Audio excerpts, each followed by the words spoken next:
সেজে উঠছে কন্যগড় শকুন্তলা মায়ের মন্দির।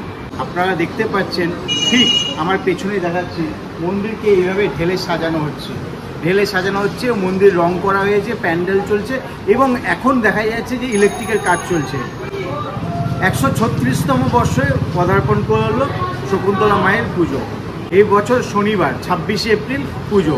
26শে এপ্রিল শনিবার এই এলাকায় যে পুজো হয় তাতে গম গম করে কন্যগড়। পুলিশ প্রশাসনও খুব অ্যাক্টিভভাবে নেমে পড়েছে, তারা তাদের গার্ডওয়াল দিয়ে সাজাচ্ছে এলাকা। কিন্তু এই শকুন্তলা মায়ের পুজোয় যে একটা সাজো সাজো রব কন্যগড় জুড়ে, কন্যগড়ের যে আবেগ, তাতে মানুষের যে ঢল নামে এবং এই যে শকুন্তলা মায়ের যে মন্দির, সেই মন্দিরে আপনাদেরকে দেখাবো। আমার ক্যামেরা পার্সনকে বলে একটু দেখাতে যে ঠিক এইভাবেই সাজিয়ে তোলা হচ্ছে বিভিন্ন জায়গা।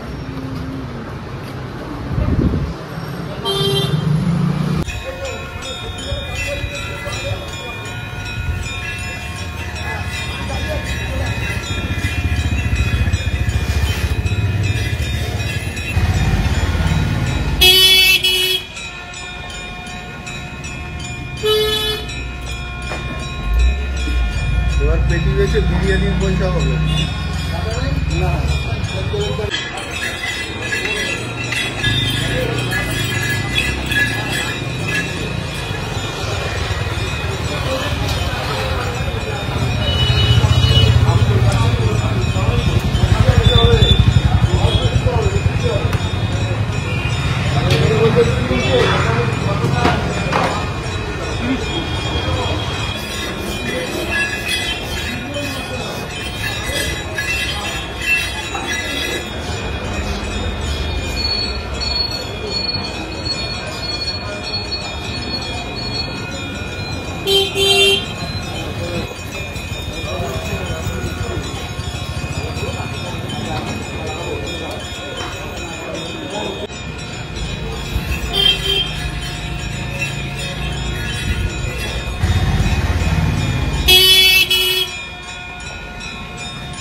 বলবো তারা কন্যগড়বাসী কেন তথা পশ্চিমবঙ্গ থেকে মানুষ আসুক, প্রতিমা দর্শন করুক, সুস্থভাবে বাড়ি যাক।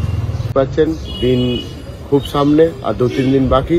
তার মধ্যে কাজের প্রস্তুতি আমরা রীতিমতো অনেকদিন আগে থেকেই চলছে। দেখতেই পাচ্ছেন শেষ পর্যায়ে কাজ চলছে, প্যান্ডেল, লাইট, মন্দির সাজানো সমস্তটাই একসঙ্গে হচ্ছে। মানুষের উদ্দেশ্যে বলবো এই গরম প্রচণ্ড, এত রোদ্দুর, বাইরে কম বেরোবেন, কিন্তু প্রতিমা দর্শন করতে অবশ্যই আসবেন।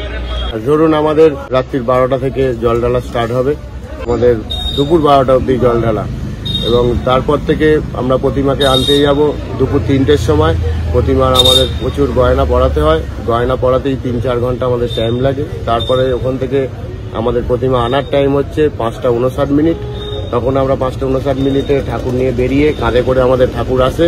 সেই ঠাকুর বেরিতে বসাবার পর আমাদের ডালা পুজো নেওয়া শুরু হয়। ডালা পুজো এবং ওই ধরুন 7টা, 7:30 থেকে ভোরবেলা অবধি আমাদের ডালা পুজো থাকে। তারই মধ্যে আমাদের মানসিক বলিদান, চন্দ্রমেত্র বিতরণ, প্রসাদ বিতরণ সমস্তটাই হয়।